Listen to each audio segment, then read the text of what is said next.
up, y'all? It's me, Erica, and we are down here.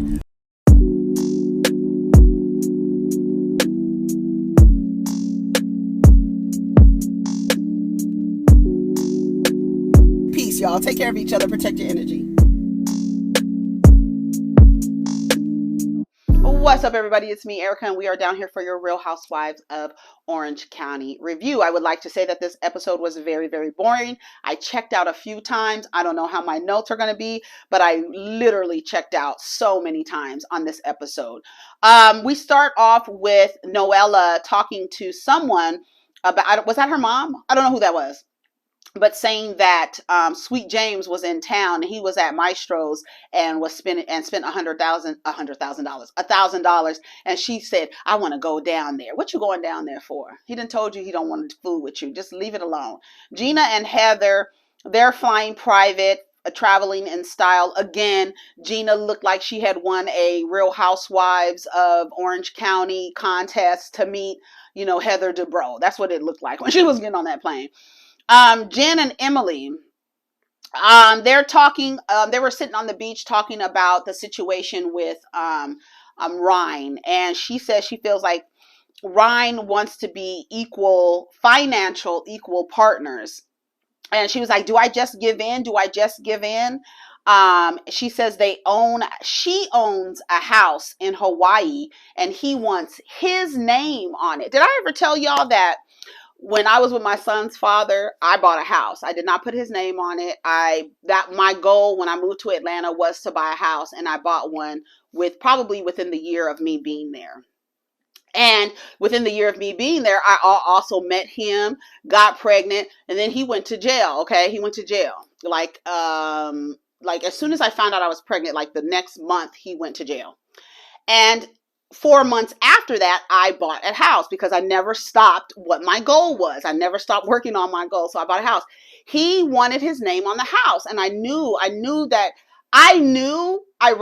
I knew that that relationship with him was not going to last any amount of time.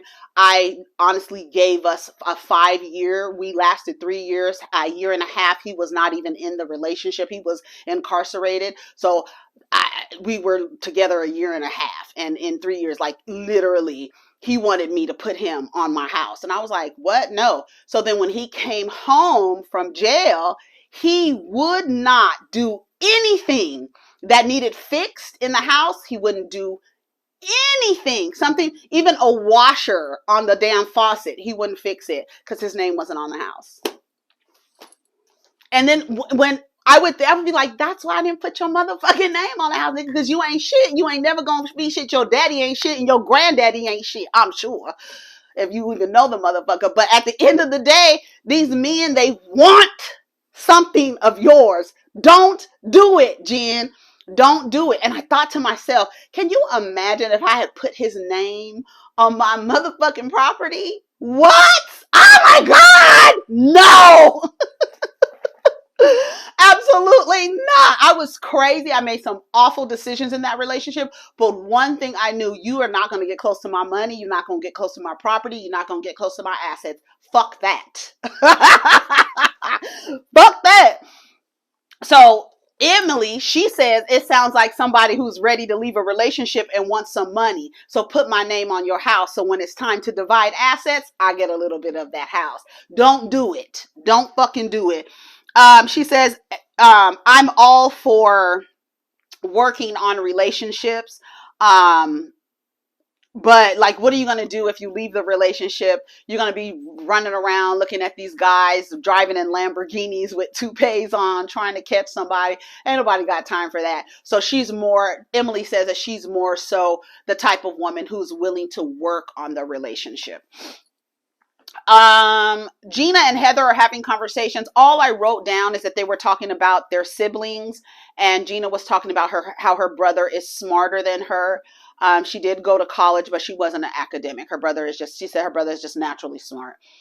Let's see. She said that she wants her kids to have a college experience. But she wants them to create their own path and not go to the school that she necessarily went to school. I think she said she went to Syracuse.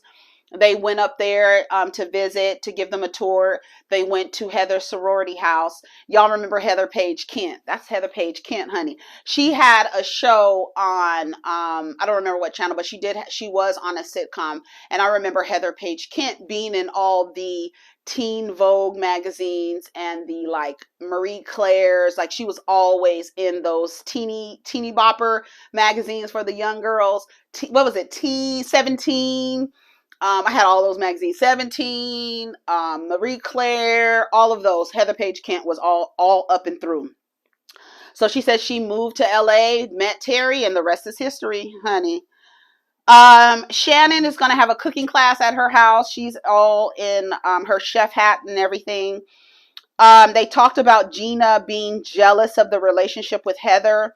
A lot of people think it's actually Emily that's actually jealous of the relationship, and she's just projected it onto Shannon, because I honestly don't think that Shannon is thinking about Heather and Gina in that way. I do think it's Emily. When somebody said that on Twitter, I was like, yeah, it does seem like she's doing all this. And then a lot of people are like, oh, she's so messy. She's so messy. She's carrying the bone.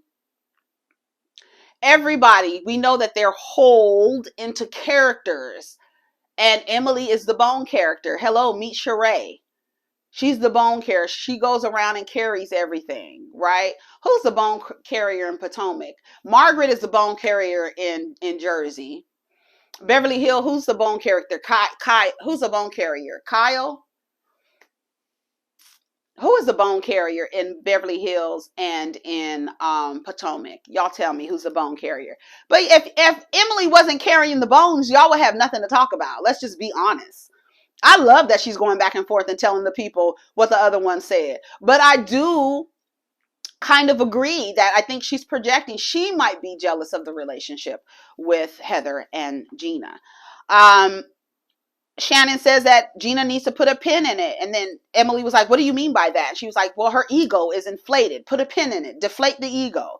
Right? And then Emily's like, well, don't you think she deserves to have an inflated ego? She's been through a lot. She's been through a lot. She's come up and this and that. She was like, I know. I was there. I helped her come up, basically. I was helping her along the way. And I'm so glad that they showed Shannon really being there for Gina. I think she helped her with some lawyer situation and stuff like that. She was really there. So the idea of her being jealous, I'm not sure.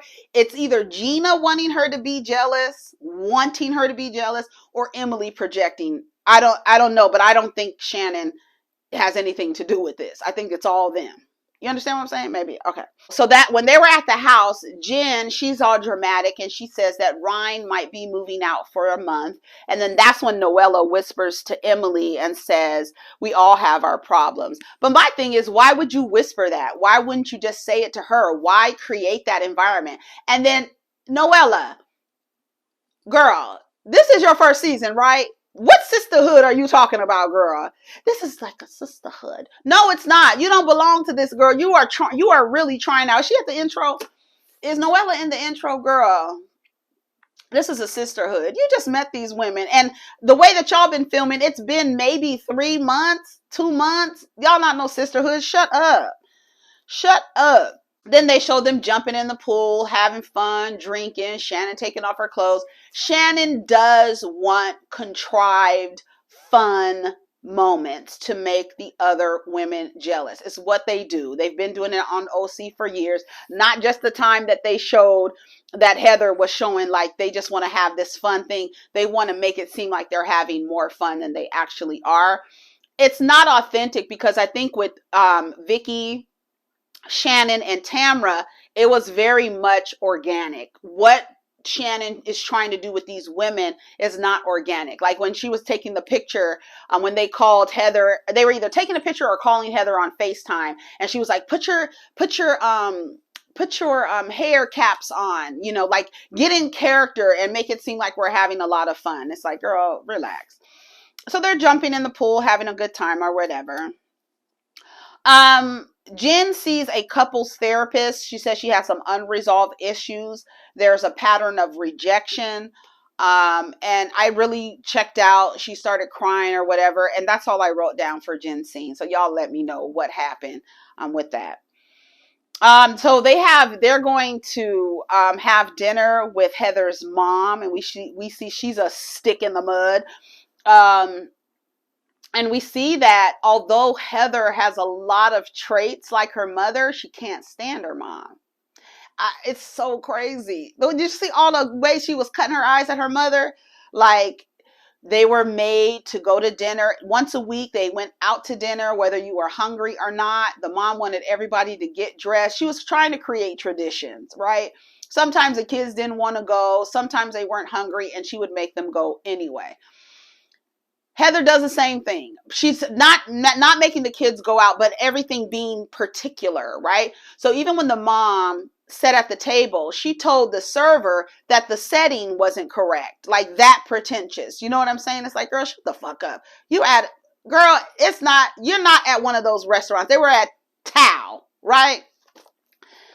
It's not one of those restaurants. I mean, it's a nice restaurant, but you're not correcting the serving staff on how the place settings are set up, girl. Give it a break, okay? Um, she says her mother wasn't the right type of mother for the child she was. She was very emotional and sensitive, and her mother did not, the relationship wasn't there. She wasn't, because you have parents that parent a certain way, and then you have children who are emotional and sensitive, and then those parents don't know how to deal with that. And I'm sure her mother is a baby boomer, and we know that Heather is Gen X, so that relationship, that disconnect, that emotional disconnection that a lot of baby boomers, now you might be an exception, and that's wonderful and great and happy for you, but there's a lot of Gen Xers and millennials of baby boomer parents who can attest to there is a emotional disconnection between them and their parents. And I have no clue what that is or where it comes from, but a lot of emotional and sensitive children suffer when they have parents who are cold and, particular and suck it up and don't cry and all that stuff. Doesn't make for a healthy relationship.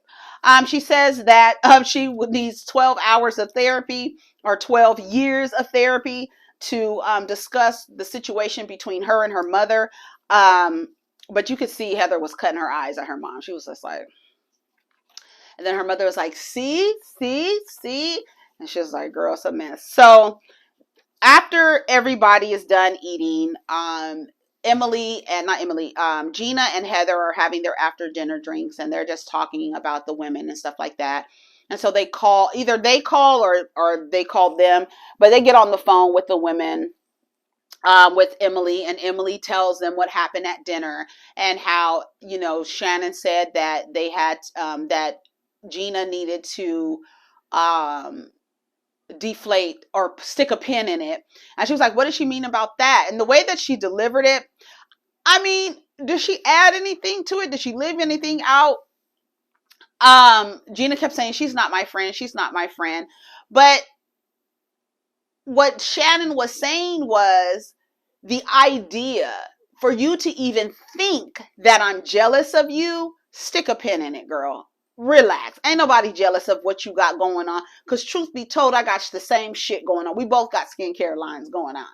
Girl, so ain't nobody jealous of you. It would be jealous. I would see if Shannon was jealous and maybe she started a skincare line and it didn't do well. And now Gina has a skincare line and it's doing well. And so you might be a little jealous. I could see that, but stick a pin in it, girl. Ain't nobody jealous of you. Girl. And like somebody said on Twitter, you ain't even had a dinner party yet. I know her house isn't big enough, but relax. Ain't nobody jealous. Ain't nobody jealous, girl. So they talk about how the women want to seem like they're having more fun. And that's what Emily was telling them. It's like, it was almost as though she wanted you to see, like, we're having so much fun. Would you rather go to New York with Heather or have a cooking class with Shannon? Girl, it doesn't compare. Anyways, so that was the end of the episode. Y'all let me know. Like I said, this episode, I don't know if it was a filler episode, but it was kind of boring. Like the scene with Heather and Gina eating pizza, dropping money on the floor, like all of that stuff. Okay, great. You know what I'm saying? Anyways, y'all, take care of each other, protect your energy. Let's get down in the comments. Peace.